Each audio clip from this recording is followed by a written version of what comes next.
You can now receive. So, ayan. Gagawa tayo ng kauna-unahan nating live. So, siguro, wala pa mga viewers eh. Pero sige, magtutuloy-tuloy na lang ako. So, ang i-discuss ko na lang dito is yung unang-una, 'di ba? Para maunawaan niyo yung mga nangyayari is kailangan niyo ng background. So, may i-share ako sa inyo yung tungkol sa Gnosticism. Pwede kayo magtanong dyan kung anong gusto nyo itanong. So, ang una kong i-discuss sa inyo is yung Gnosticism.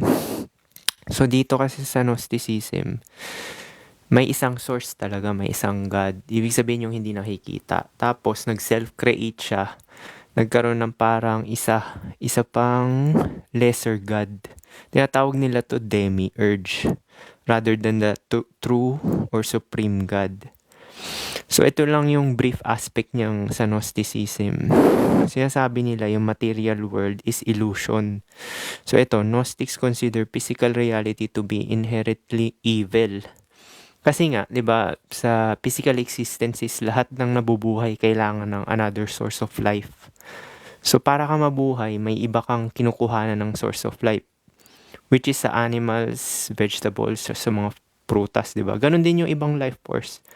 Ganon din yung mga tingin mo na hindi buhay, which is may buhay pa rin talaga, kagaya ng yung mga bato, buhangin, kumukuha rin yan ng ibang mineral sa ibang life force. So, technically, ito yung matter na sinasabi nila. Ay, iba-ibang lahi ata to. So, yun nga, 'di ba? Yun yung sa yung matter kasi is kinukonsider nila as evil dun sa sa Gnosticism. Tapos yung nag-create na ito yung demiurge, which is yung lesser god. Tapos dito sa isa na to, pero yung tao nga, 'di ba? Humans are seen as divine spirit trapped in physical bodies. Pero hindi ako naniniwala na na-trap talaga yung spirit. Kasi yung spirit kasi is kawalan. Yan si God eh. Yan yung puro, di ba? Untainted. Kasi ang untainted is yung puro talaga. So, ayun yung sinasabi nila. Human sins as divine spirit trapped in physical bodies. The goal of life is to awaken to divine spark. Which is totoo naman talaga. Ito lang talaga yung goal ng buhay. Kasi nga, 'di ba dito sa realidad na to, wala talagang meaning yung buhay. Kasi nga mamamatay ka, 'di ba? So dinidefeat ng death or kamatayan yung meaning. Dahil nga buhay ka, ikaw na lang talaga magbibigay ng meaning sa buhay mo. Which is, 'di ba, ikaw rin yung galing dun sa puro. Nag-fall ka nga 'di ba? Naging katawan tao ka. Naging lesser god ka. Yung puro na God, yun yung true God, yung hindi nag-exist, di ba? So, nagkatawang tao ka, nag-self-create ka dito, naging tao ka. Which is puno ng limitasyon. Sinabi na nga rin niya na lahat din ng problema mo is manggagaling daw mismo sa katawan mo, di ba? So, yung katawan mo, ano ba kailangan ng katawan mo? Pagkain, inumin, tirahan, damit para hindi ka magkasakit. Tsaka kung ano-ano pa man na basic necessities for survival. So, hindi ba ang main purpose lang talaga ng buhay is survival lang talaga tsaka replication? Sa basic biological function to sinasabi ko na yun lang talaga yung maiisip mo talaga na purpose ng buhay. Wala naman talaga meaning na as in yun talagang totoong meaning. Ikaw lang talaga magbibigay ng meaning para sa buhay mo. Tapos, sinabi rin dyan sa Gnosticism yung time tsaka to share your life and invite more friends. O sinabi rin dyan sa na yan, sa Gnosticism, yung time, wala naman talagang time tsaka space. 'Di ba kung iisipin mo, kung hindi ka nag-i-exist, 'di ba, hindi rin mag-i-exist yung realidad outside sa'yo. So parang kung iisipin mo 'to ng malalim, ikaw lang talaga yung totoo. The rest is parang nakadepende rin sa'yo. Subjective reality, ito yung sinasabi nila, 'di ba? Na ano, tsaka yung time, tsaka space hindi nag-i-exist. Na-share ko na yan din sa mga clips ko dyan eh. Sinabi ko, 'di ba, time wala talagang time. Ang time mo is nakakonekta sa life mo, which is yung biological limit ng katawan tao. 'Di ba, tong katawan tao natin may expiration date. So yun lang talaga yung totoong time, which is yung katawan mo. Actually yung time talaga nakakonekta lang siya sa katawan mo. Wala talagang chronological time na 1 day, 2 day, 3 day, birthday mo. Kaya nga pag ganito, namulat yung mata mo. Hindi ka na magse-celebrate ng mga birthday kung ano-ano pa man. Kasi nga illusion 'yan, 'di ba? Parang lahat tayo namumuhay sa present lang. Sa present lang talaga. Kahit nga yung titingnan mo yung bata at matanda, illusion din yan. Kasi nakikita mo yung bata tsaka matanda. Single individual organism lang din siya na nagsusurvive. So kung titingnan mo siya, organism lang din siya kagaya mo na nasa present na nangangailangan ng pagkain, inumin, kailangan matulog, ano pa ba, bahay, damit. So yan lang yun talagang ng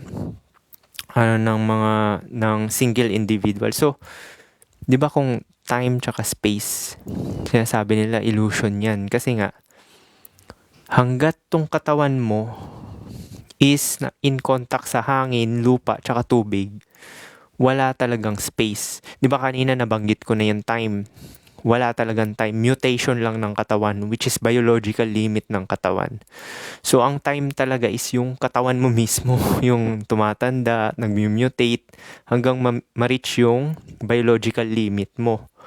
So, kapag nalaman mo na to na wala talagang external outside sa self is, mabibigyan ka neto ng kapayapaan.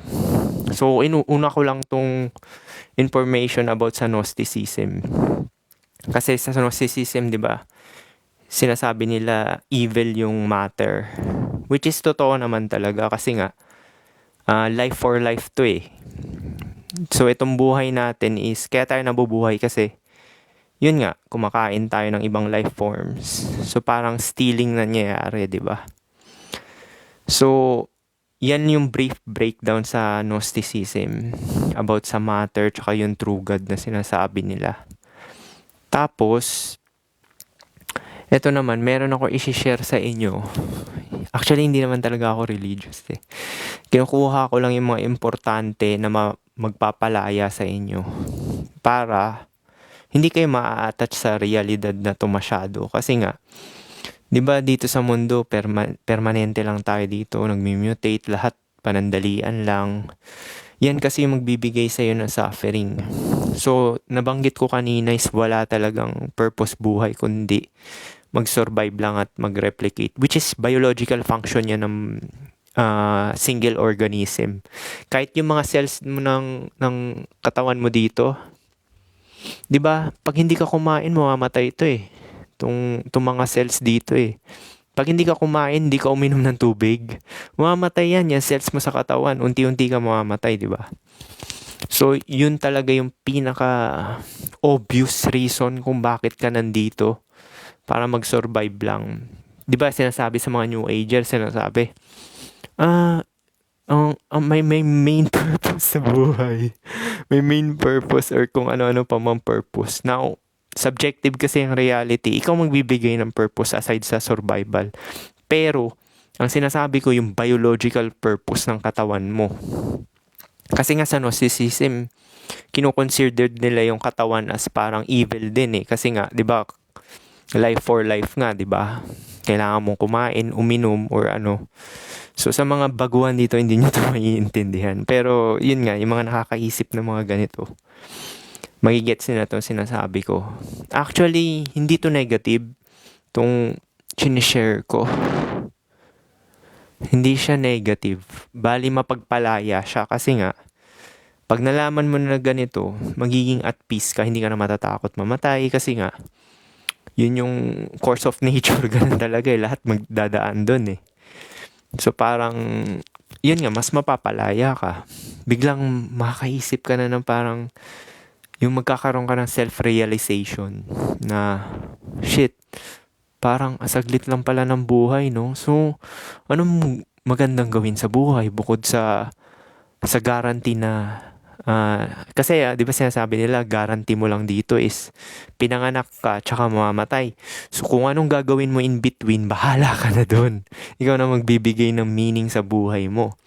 So yun nga, pag na-realize mo na to, bigla ka na lang mapapaisip na, teka, anong gagawin ko sa buhay ko? So, survival lang pala tong buhay. Kasi 'di ba sinasabi nila na sa mga law of attraction, survival. So, nasa flight or flight ka raw, survival mode. Kaya hindi mo ma-attract yung mga gusto mo kasi nga nandun ka sa, na yun, nasa fear ka. Which is totoo rin naman talaga. Pero, ang sinasabi ko dito is yung general. As in, yung pinaka root cause, di ba? Kung bakit ka nandito. Which is obvious lang naman, which is para mag-survive, di ba? Tapos, ikaw na lang gagawa ng meaning para sa buhay mo. Tsaka kung titingnan mo to, ito kunwari, mag-a-achieve ka ng lahat ng mga yan. Di ba? Yung mga, kung ano nung gusto mo yumaman, gusto mo magkaroon ng relasyon, gusto mong dumami pera mo. Tsaka, nagpipicture-picture ka pa ng maraming, envision to life to, nagpipicture na maraming mga bucket list, ganyan, yung mga ganyan, di ba? Ginagawa yan ng majority ng tao. So, lahat ng mga yan, yung mga tingin mo na totoo, pag nawala na yung katawan mo, yung consciousness, mag-drop na, ibig sabihin, pumanaw ka na, di ba? Mangyayari niyan is yung memories mo, kasabay niyan mawawala. Achievements mo, or yung identity mo na tingin mo ikaw, is mawawala. So, totally talaga siya void. So, kung ganito lang din naman, so parang, ang main goal lang talaga sa buhay aside sa survival is enlightenment. Enlightenment lang talaga. Yung kukonekta ka lang sa sarili mo at magkaroon ng less resistance life. Yung less resistance life kasi is yung parang kahit ano mangyari sa buhay mo, ups and down man yan, which is parte talaga ng buhay yan. Yan yung sinasabi sa Buddhism na suffering, di ba? Kasi nga, hanggat nabubuhay ka, magsasuffer ka. Totoo yan. Hindi yan talaga na sinasabi ko na, invitation to go live.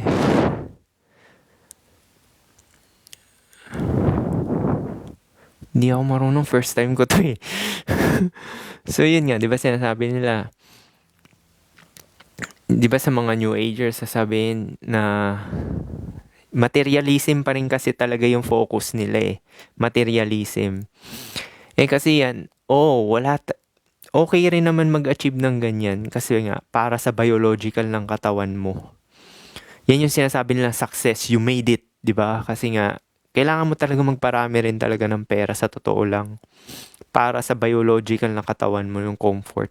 The fact na ginagawa mo yun, yung pursuit na yun is, yun ang nagpo-proof na yung katawan mo talaga ang source ng everything.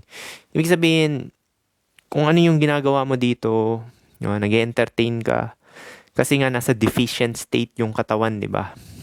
Katawan ay nangangailangan ng socialization, magbasa para sa utak, kailangan nating kumilos, physical activities, para hindi ka magkasakit. Tsaka yung circulation mo okay. Kailangan mo rin magbuhat.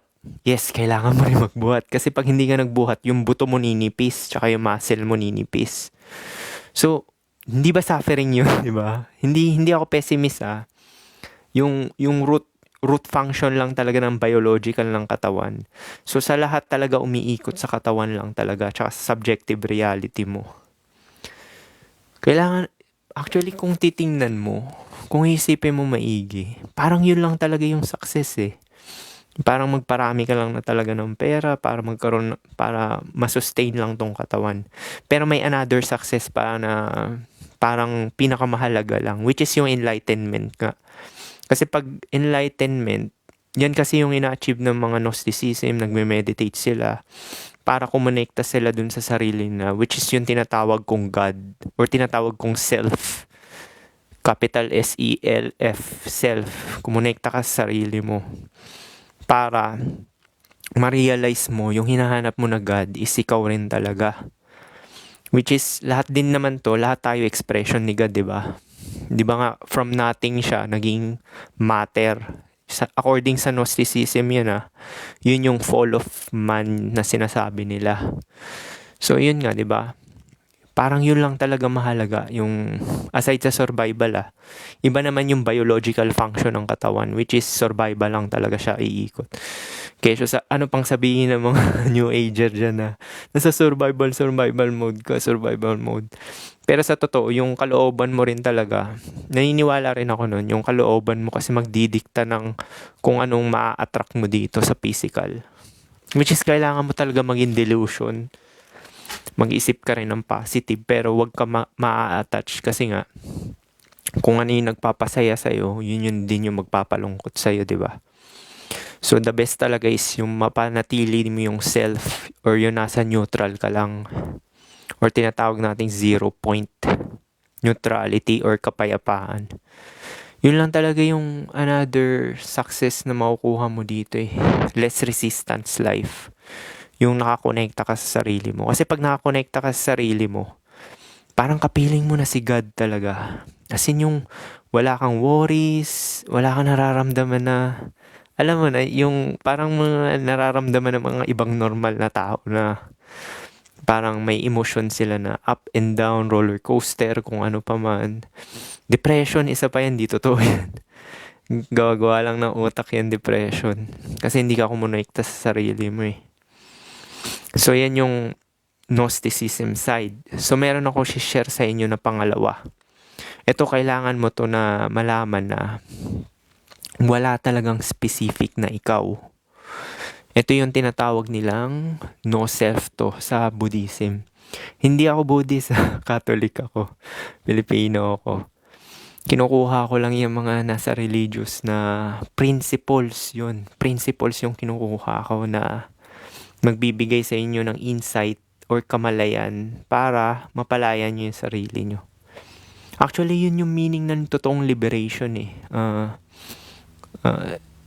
self-realization. Yung self na yun is yun yung tinatawag nating God, di ba? Realize mo na yung hinahanap mong God ay ikaw rin yun. So, ito yung teka, meron ako sa cellphone dito. Ito, no self. Wala talagang specific na self. Meaning kasi na self is yung identity, di ba? Di ba, pinasahan tayo sa lipunan ng identity. Yung identity na sinasabi nila, yung ikaw yung doktor, ikaw yung profession mo, ikaw yung success mo, yung fame mo. Kuwari, rapper ka. Ikaw yun. Yun yung identity na sinasabi nila. Or kuwari sinabi nila na good boy, bad boy, yan yung identity na binigay sa'yo. Or kuwari maporma ka, kung ano man yung forma mo, yan yung identity na binigay nila sa'yo. Pero dito sa Buddhism na to, core principle to ito yung tinatawag nila na no self or anatta doctrine. Ito yung sinasabi nila na selfless. 'Di ba? Meron din sa Catholic niyan, 'di ba? Maging selfless ka. Hindi nila na-gets kung ano yung meaning ng selfless. Kala nila maging mabait ka, ibigay mo yung sarili mo sa ibang tao, or kung ano pa man yan. Yung selfless na yun is yung identity. Ito yung sinasabi nila na no self. Doctrine teaches a person is not a permanent. So which is tama. Hindi ka naman talaga permanente, di ba? Yung dating ikaw, minsan kapag pupunta ako sa mall, yung iba, may mga toxic na tao doon na ang bigat sa energy. Oo, totoo yan. Tawag dyan, entrainment. Bali yung energy nila nakukuha mo. Pero kung dominante yung energy mo, hindi ka maapektuhan yan. Ibig sabihin kung nasa neutral state ka, hindi ka maapektuhan. Mararamdaman mo sila. Pero hindi sa'yo yung galing. Projection nila yun. Pero kung nasa neutral state ka, bali wala sa'yo yan. So ito nga yung person is not permanent, unchanging entity. Ito yun, di ba? Sinasabi nila, person is not permanent. Which is totoo to. Wala talagang permanente. Yung dating ikaw, kunwari nung bata ka, mahilig ka mag-basketball, yun yung identity mo. Ngayon, tumanda ka, nag-iba ka na ng hilig, bisikleta na gusto mo. So, yan na yung bago mong identity. So, wala talagang permanente. Kahit katawan natin, hindi rin permanente, di ba? Hiram lang din natin to sa nature. Mawawala din to. Di ba? Mamamatay tayo, magde-decay, ganyan. Tapos, ito yung sinabi nila, doctrine teaches that a person is not permanent, unchanging entity, but a dynamic, changing combination of 5 physical and mental processes known as 5 aggregates. So, they are not a self, but temporary phenomena that create the illusion of unified I. So, yan yung sinasabi nila. So, yung unang aggregates is form. Yan yung sinasabi natin, yung physical body. Tingin mo na ikaw yan, na itong material na katawan na to, which is nagbabago, di ba? Tumatanda, mamatay, tsaka hindi mo ownership. Kasi pagka ang sinasabi dito is yung ownership eh. So, kung meron kang I talaga, yung mismong ikaw, nasaan ang ownership? Yung katawan mo, di ba? Hindi mo naman din pagmamay-ari yan. Nature yung mayan. Actually, kumakain ka nga di ba? Nangangailangan ka ng pagkain tsaka tubig. So, kung sinasabi mo na meron kang dapat magpasalamat ka sa mga kinakain mo tsaka kasi sila nagme-maintain ng katawan mo eh. So, wala talagang ikaw. Yun yung sinasabi dito sa 5 aggregates, yung form. Which is nakadikit sa physical body mo. Tapos yung pangalawang aggregate is yung feeling. Or yung sensation na sinasabi nila or Vedana. So, emotion. Diba, sinasabi natin to, depressed ako. Masaya ako. Yung mga ganyan. Yan yung tingin mo na ikaw. 'Di ba? Actually, itong pinakamahirap na tanong sa lahat sa inyo dito, yung mga nanonood. Sino ka? Sino ka? 'Di ba? Ako tatanungin, kahit nga ako, pag tinanong ako niyan, sino ako?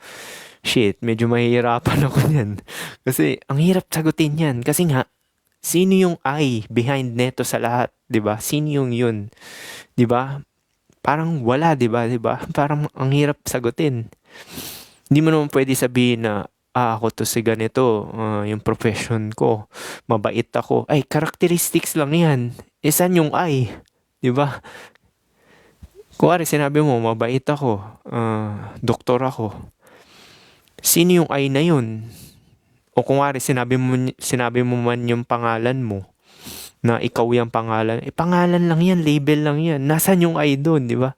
Ang pinag-usapan kasi sa I is ownership eh. So, wala talagang ownership, di ba? So, yung pangalawang aggregates, feelings daw, yung emotion. Physical tone of an experience categorized as pleasant or unpleasant or neutral. So, yung mga feelings mo, nag-fluctuate din yan. Di rin permanente yan. Hindi ka naman 24 hours na malungkot or masaya. Hindi ka 24 hours na malungkot or masaya, di ba? Nag-fluctuate yan. Kahit yung neutrality. Kuwari, nagugutom ka kasi kailangan ng katawan mo eh. Now, hindi mo piniling magutom. Yung katawan mo mismo yung katawan mo mismo nagdikta na nagutom ka. Hindi mo piniling magutom Yung katawan mo yung mismo nagdikta, di ba? So, bigla ka mapapaisip, sino tong katawan na to, di ba? Kasi yung biological na katawan, composition niya na maraming cells. Ibig sabihin, living organism. Yung gut mo, sikmura mo, may living organisms dyan, mga bacteria, microflora. So may I din sila, single individual lang din yun, kagaya mo. Ibig sabihin mo, yung buong katawan mo. Now, kung wala kang bituka, tingin mo ba mabubuhay ka? Hindi, di ba? O kung wala kang mata, yung function ng mata makakita Makakakita ka ba? Hindi, 'di ba? So interdependent lahat, 'di ba? Ibig sabihin, yan yung sinasabi ko na life for life. Para makapunction yung katawan mo is may kinokonsume siya. Which is yun nga, kung hindi ka kakain or iinom, hindi magpa-function yung katawan mo. Which is unti-unti kang, alam mo na, matotodas, 'di ba? Tapos, ito naman yung pangatlong aggregates, perception or recognition. Sinasabi nila sana, the mental process of labeling, identifying, and recognizing objects or experiences. So, labeling to. Labeling, perception, na akala mo na ikaw. Kunwari, nilabel ka ng nanay at tatay mo na good boy ka, bad boy nung bata ka pa. Now, label lang yan. Yan yung akala mo na ikaw na sinasabi good boy or bad boy. Or, kuwari, nagtapos ka ng high school or college. Now, isipin mo, may perception ka na ikaw yon. Yung, ako yung doktor, ako yung nakatapos ng college, nakatapos ng high school. So, yan yung sinasabi nila, di ba? Yung perception, recognition, mental process na nililabel mo sa sarili mo.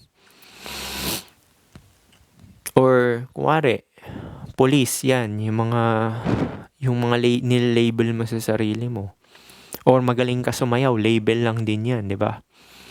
Or talented ka, magaling ka kumanta. Or vlogger ka, isa pa, vlogger. O vlogger ako, label lang din yan. So, mental formation, volition, ito yung pang-apat Ito naman yung mga habits mo na tingin mo ikaw. Kagaya ng nag-exercise ka parate, habits mo yan. O nag-yosi ka or masipag ka. And thoughts that form our personality and drive action. In example nila dito, anger, love, intention. So lahat ng mga ito, yung mga emotion, kasama rin yung emotion, di ba? Anger, love. So mental formation yan. Yung parang ini-imagine mo na sa sarili mo na, ako to yung masipag, ako to yung disiplinado, ako to yung ganito, kung ano pa mang i-attach mo sa sarili mo. Or tinatawag nilang personality, di ba? Personality. Mental formation or volitions, inisip mong personality mo. Tapos yung panglima nila is yung consciousness, the basic awareness or alertness of an object, such as being aware of sound or sight. So, consciousness. Kasi itong mali sa New Ager. Iisipin nila kasi, ang consciousness kasi is iniisip nila yung mismong katawan na ganito. Dahil nakakakita ka, nakakakain ka, tapos may perception ka, yan yung consciousness. Hindi. Ang consciousness ay lahat ng lahat na ito. Ibig sabihin, lahat ay consciousness. Ibig sabihin, ito, yung kuko mo, may mga single organism dyan, which is may consciousness din sila, di ba? So, para sila maging kuko, merong consciousness na bumuo nito, which is yung katawan mo. Yung buto mo sa loob ng katawan mo, yung buto, may consciousness din yan, di ba? Buhay din yan. Akala kasi ng ibang tao, dinivide kasi nila yung living at non-living things, di ba? Wala naman talagang non-living things. Hanggat nag-i-exist ka, lahat yan living things. Ibig sabihin, lahat yan consciousness. Pero meron pa silang sinasabi nung totoong consciousness, yung outside sa matter, yung parang observer, yung parang pangalawang ikaw. Yun yung sinasabi ko na self or God na sinasabi ko na nasa loob or outside mo. Pero ang tingin ng karamihan is nasa outside siya Natatap lang siya ng brain. So parang yun yung 5 aggregates na no self. Or yung teachings nila na sinasabi na selfless. So itong mga principles na shinare ko sa inyo, ito yung magpapalaya sa inyo. para hindi ka na ma-attach dito masyado sa physical reality.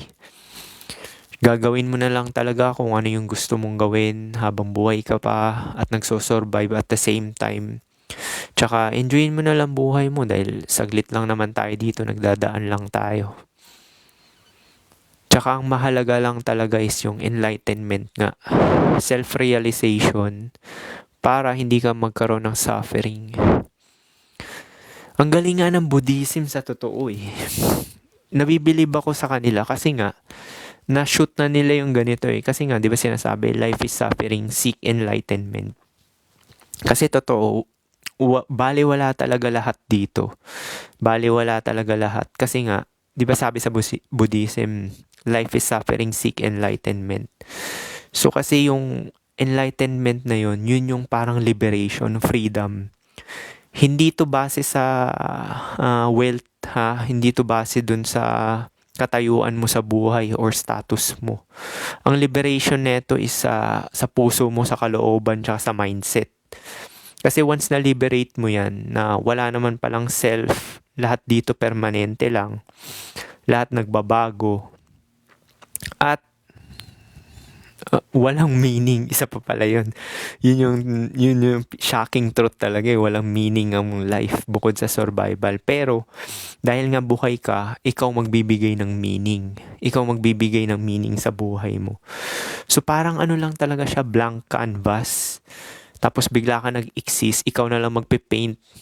Pero, ganun pa nga rin, kahit bigyan mo ng meaning yung buhay mo, lahat babalik sa kawalan or tinatawag nating pure awareness, 0 point neutrality.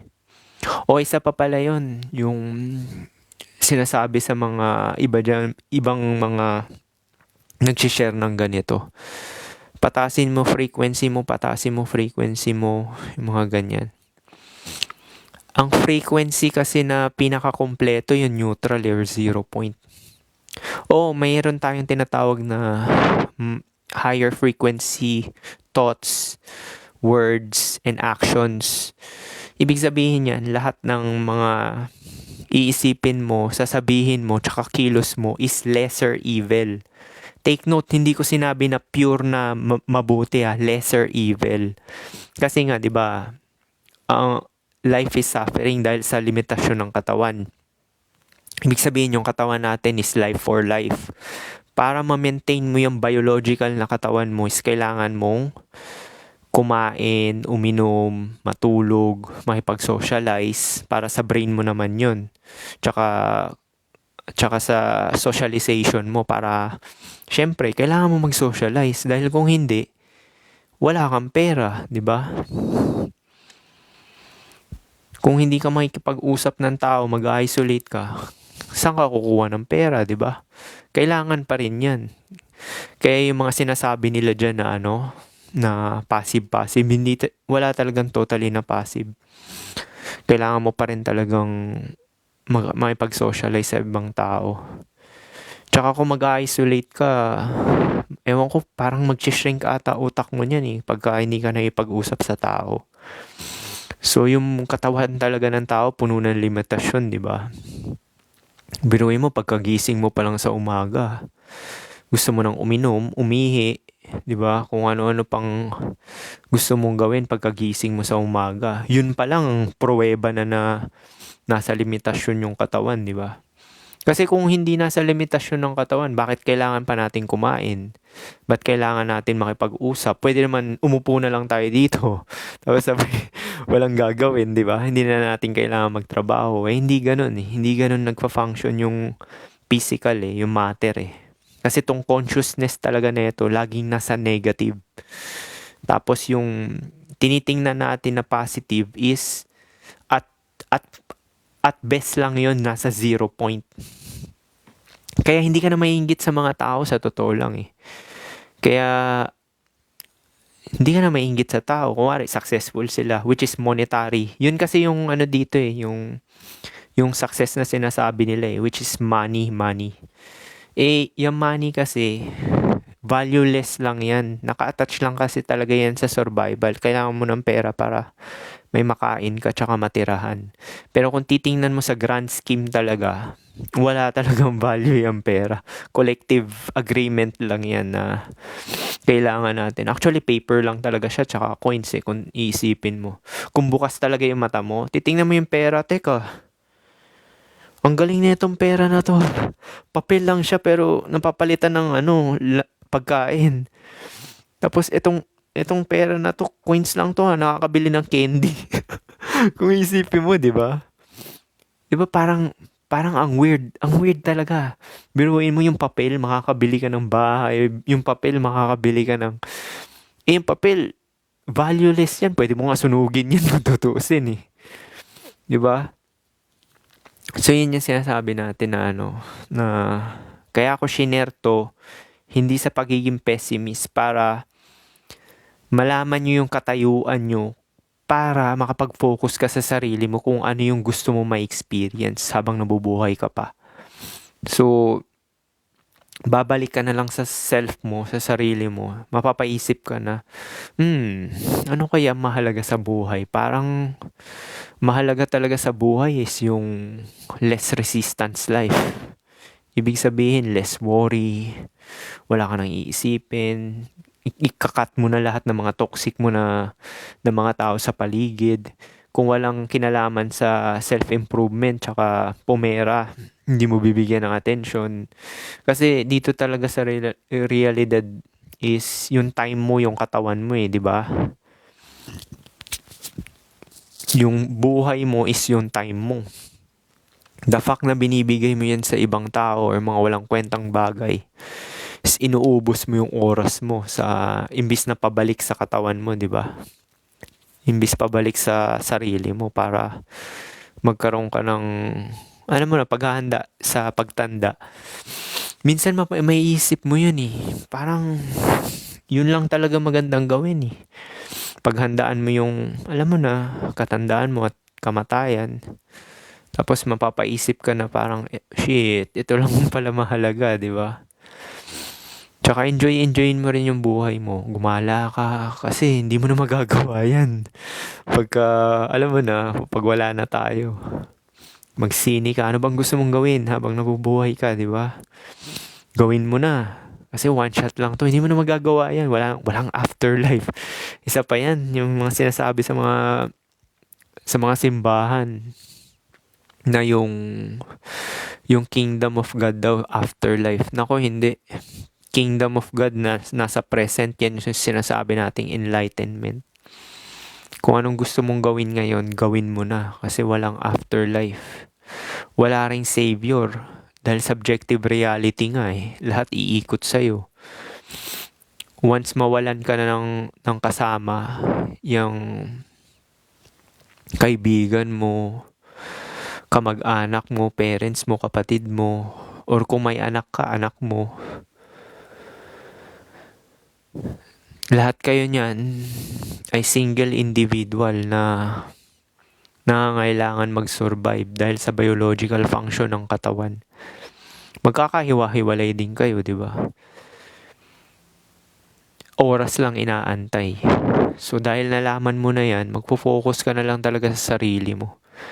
Gawin mo na yung best mo para kung ano yung gusto mo magawa. Tsaka unahin nyo yung pera, syempre, dahil tatanda ka Actually, yun lang talaga pinaka-logical sense na paghandaan Old age, di ba? So, paano? I-end ko na to Nasabi ko na yung mga gusto ko sabihin sa'yo. Kasi, yung mga nabanggit kong principles, yan ang magpapalaya sa inyo.